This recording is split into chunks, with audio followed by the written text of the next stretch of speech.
Game 5 of the finals tomorrow night. The Rizzo Show starts right now, baby. Whee! The Hard Rock Rocksino Northfield Park presents The Rizzo Show. And now your host, Tony Rizzo. Yeah, baby! Defend the land! Oh, sorry. Defend the land, baby! Woo! Hi, everybody, and welcome to the Game 5 edition of The Rizzo Show. Joining me tonight, my partner, internet sensation, resident comedian Mike Polk Jr. Michael, not so fast. Warriors, the Cavaliers are still alive. Were you surprised at the Game 4 the other night? I was surprised, pleasantly surprised, as you can imagine. That was, we needed that one, didn't we, Tom? Wouldn't that have been awful? Yeah. Wouldn't that have just been terrible? A couple of things I want to say. Number one, kudos to the Cavs, because what they did was they defended their home court. I didn't want to watch those people celebrate on our home court. The other thing is 16-0. Screw that. Not on our watch. Cavaliers made shots, folks, and I got news for you. If they're going to make them again tomorrow night, Michael, guess what? The NBA is going to be happy because this series is going to be a lot longer than people thought. Absolutely. And, again, we said at the beginning of this series, I feel like this is a more talented team Golden State was. Obviously, they have a lot more. They're a deeper team. But it's all psychological, and this team is psychologically weak. What happened to Steph in the second half when the Cavs had that big pouting. He pouted and he pouting. fell apart. If you can get this team, if you can punch them in the mouth, and if we can actually get a win there at home, then we're in their heads. All right, can they pull it off again? The Cavs are down 3-1. Should have actually been 2-2. Now, I'm not that guy. I don't want to go that guy. You blew an 11-point lead or whatever it was. But Game 4 should have been a Cavalier win. Now, did you notice a little chippiness in the following game? I like that from the Cavs, right? Several examples. Let's start with the King jawing with Kevin Durant. Who would you take in a fight? Oh, come on now. Give me a break. Look at the size of this guy. I mean, it is funny how they're the exact same, pretty much the exact same height, though, isn't it? But Kevin Durant's a lot leaner. Oh, yeah, no. LeBron would than LeBron. You know, I love seeing that. LeBron was telling him, what are you crying about? Right. Shut up. You guys are up. You came to a super powerhouse team that had 73 wins, and now you're whining because you don't like how one game is going. They were just the whiniest. I have to say, though, Kevin Durant is playing very well in these playoffs. Yeah, he's one of the best three players in the league. Yeah, and I'm impressed because this was his time to step up. But, Michael, it's not like, and LeBron said this, it's not like he went to Miami like LeBron did and had to build a team and then win in Miami. He went to one of the best teams ever, a team that won 73 games, and he just fit right in. And here's what's key. What happened to the Cavs the year after LeBron left? They were so bad that we ended up getting a really good draft pick. That did not happen with Oklahoma City. They went to the playoffs. Michael, have Cavs fans finally gotten under the skin of one Draymond Green? Yeah. Didn't you think? All right, can I say this? Totally fixed, folks. This is totally fixed. First of all, he got the foul in the first half. Of course. Not Steve Kerr. I can't believe people, including Draymond's mom, said that the refs fixed this game for the Cavs. He should be out for tomorrow night's game. Of course he should. 2 technical fouls, Michael. Did they ever totally explain that properly? I mean, why? Right. And you're right.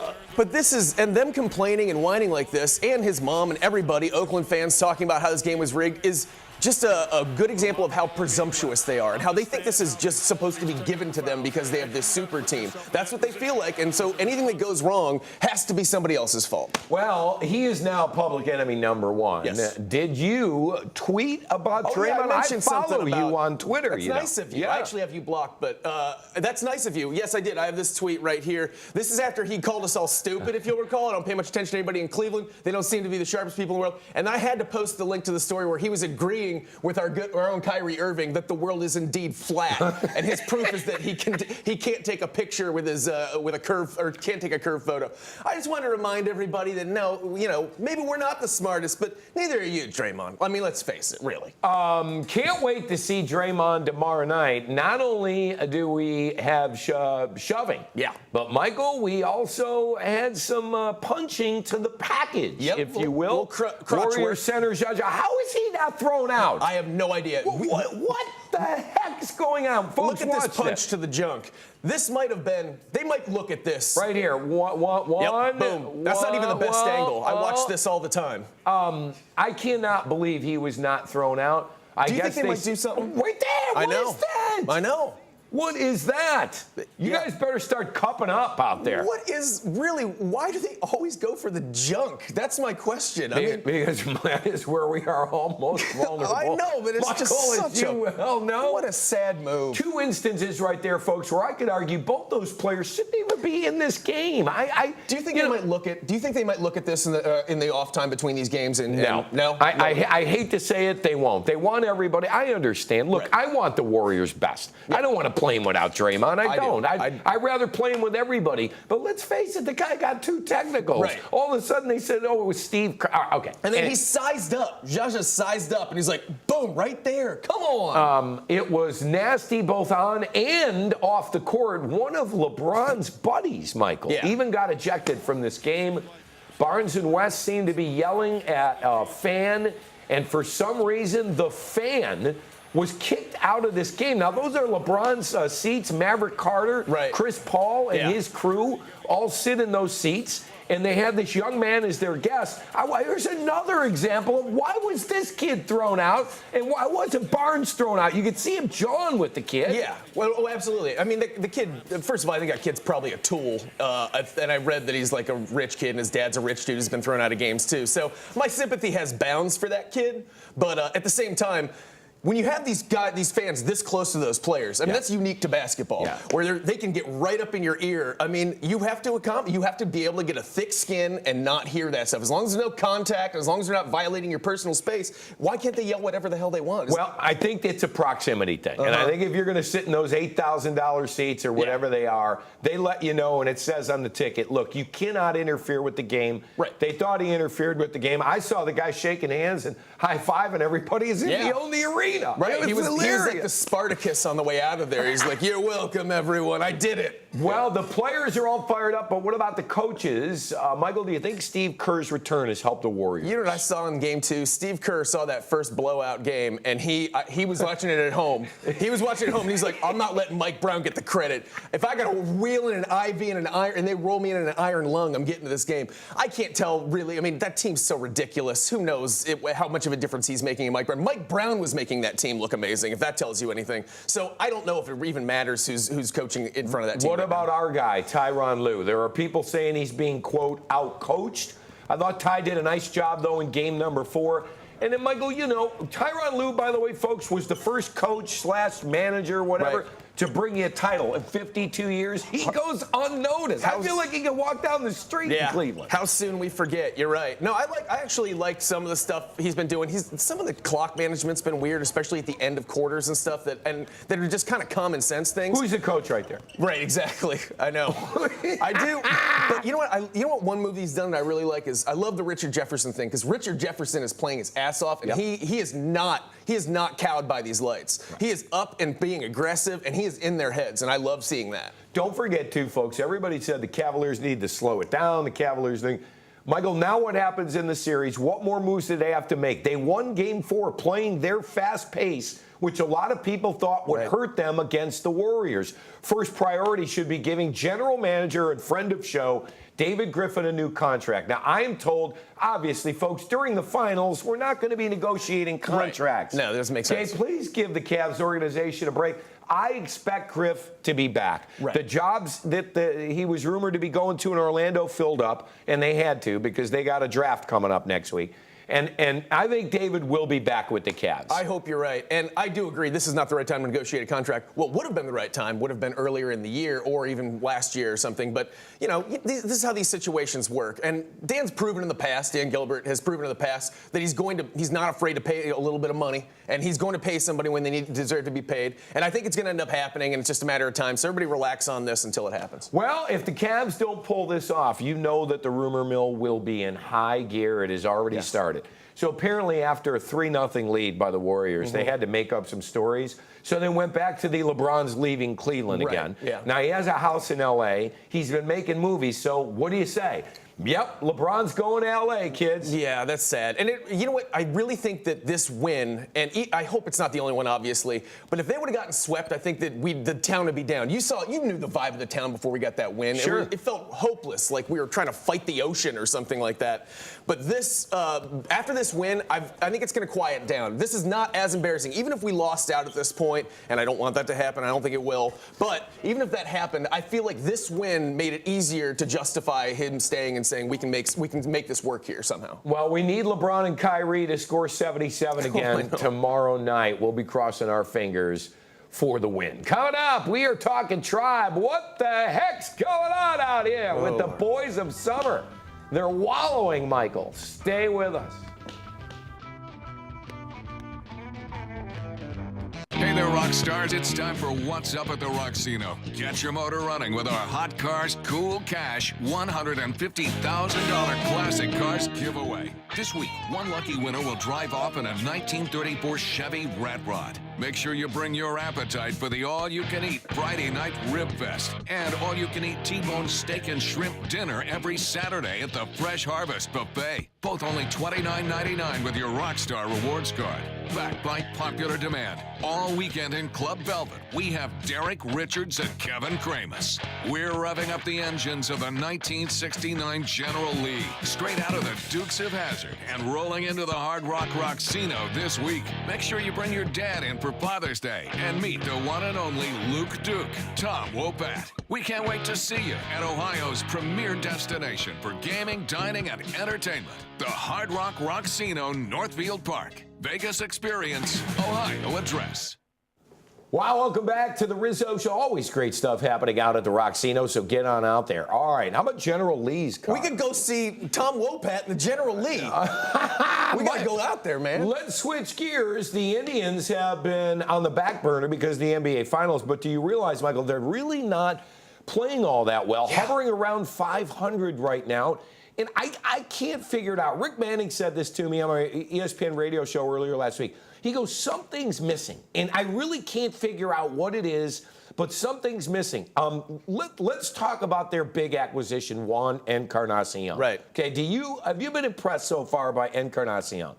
Not yet. Obviously, he's underperforming for what we're paying him, and that's you shouldn't just go by that, obviously. But it seems like he's heating up. He's got 2 home runs in the last 2 games, and I think that he'll find his rhythm. I think this whole offense is going to find their rhythm eventually. I really still do. You're right, and I do think, again, I think it's psychological. Remember in Major League when they brought that the stand-up of the lady in, they tore a piece off for everyone? Every game, right? They need something like that. I'm not saying it has to necessarily be slowly undressing a team owner, but I'm saying something along those lines that will galvanize this team to make them play together. Paul Dolan. No, you don't want to see Paul Dolan slowly get naked. I'm not sure on that. But they need something like that. It's psychological. They need to come together as a team. Well, the one guy we could always count on, but he's having a tough June, is Francisco Lindor. Yes. Now, certainly, Frankie knows a lot more about baseball than me, but even he admitted, Michael, he has 12 home runs, and you know chicks dig the long ball. Yes, they do. And I feel like he's falling in love with the home run swing, and he even admitted he's got to start using all the field, but he is slumping average-wise right now. How does a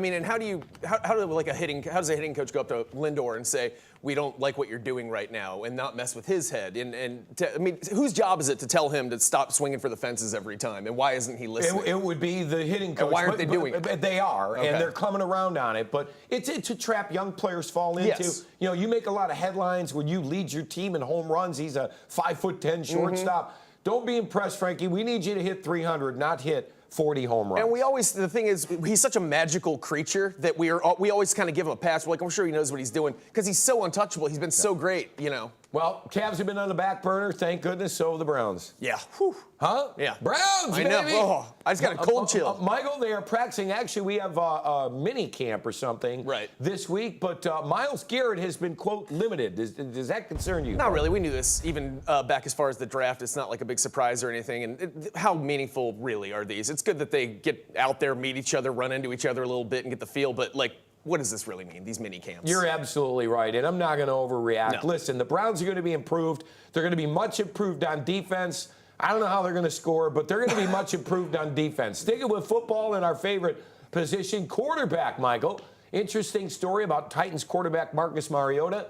Mike, he claims he has never had a sip of alcohol. Wow. Are you impressed when people can do that? Yeah, of course. I mean, it shows a dedication of character. More than anything, it's just like, how does that not accidentally come up at a wedding where you have like a splash of champagne when somebody holds a toast or something? It almost seems like defiant at some point. And I'm not against that. Good for him. I don't think his is necessarily religious based or anything. He just doesn't want to drink alcohol. Yeah, right? well, Michael and I haven't had any alcohol today either. No, so well, don't speak for me. we're right there with them. Speaking of football, the New England Patriots just received their Super Bowl rings, and Mike, guess how many diamonds are God. in the ring? I couldn't even. 283. Oh, how subtle. And that is to signify the team's comeback from a 283 to the Falcons. The amount of diamonds is the most used in a Super Bowl ring, and more than double what the Patriots had in their rings in 04 and 05 that our good friend Gerard Cherry has. Well, as you know, the more diamonds you have on your jewelry, the classier you are. Will we be alive when the Browns Super Bowl ring is made? Boy, hard to say, man. I really very much doubt it. I think we have a better chance at Cole becoming a diamond in that time. Coming up! We've been making diamonds for a long time. Coming up! Are you looking for a great patio to enjoy some food? Did Mike Polk do Rizzo on the road? Yeah, they sent me out for beer. Wow! It was great. Stay with us.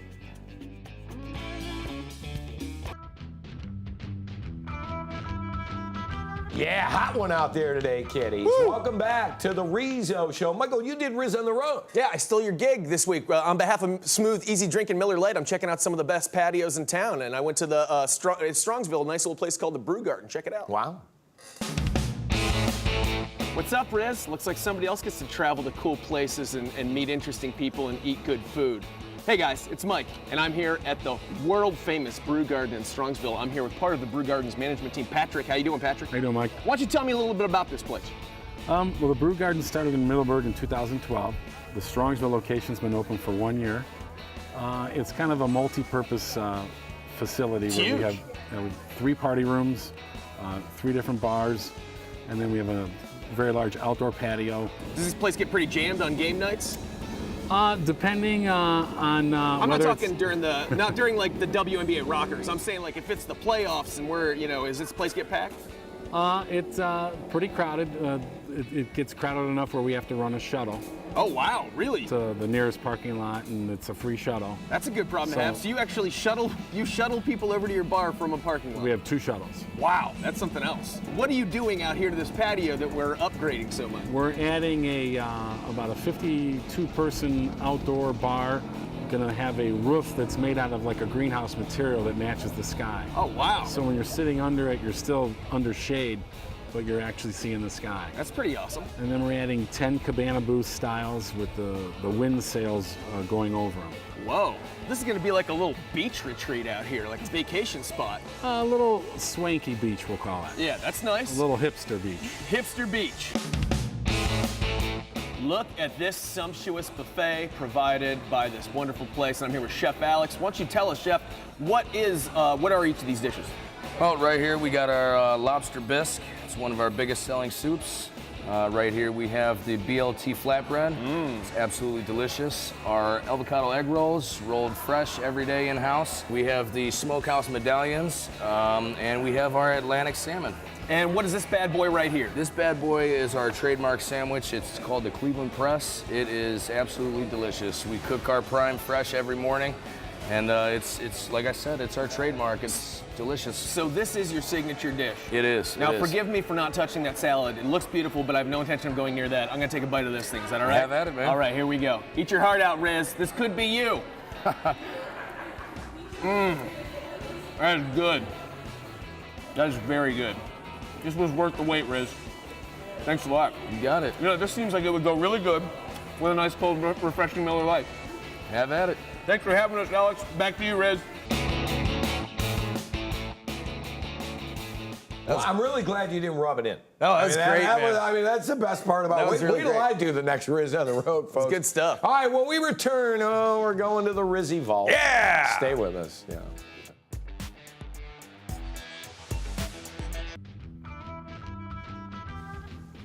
Don't forget our good friends, Big Chuck and Little John, are coming up next. That's right, the legends are here in the house. Michael, it's time to open up the Rizzy Vault. This week, I play the role of coach with a former Indians manager. Check it out.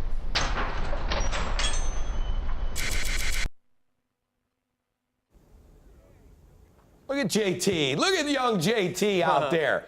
That is Indians manager Charlie Manuel taking batting practice at the old Jacobs Field. And look at that. That's a good swing. That's a liner down the line, right? Look at Omar, all the so kids. Weird. Charlie was so great. He called me Sunshine. I used to do a show on the Sunshine Network in Florida, and he lived in Florida. And he recognized me. He used to call me Sunshine. It was so weird. I've never been called that by a manager before. It's weird watching that guy crank those at that age. Charlie was great. He was so much fun. I helped get him fired, but well. Oops. Anyway, hey, don't go anywhere. We're not done yet. Get your plugs in quick. Come to Pickwick and Frolic this Tuesday. Check out the Cabaret Show. All right, now we've got to go. It's so hot, we're blacking out, ladies and gentlemen. Thank you. Good night, everybody. Good to be alive. Good night. Go Cavs.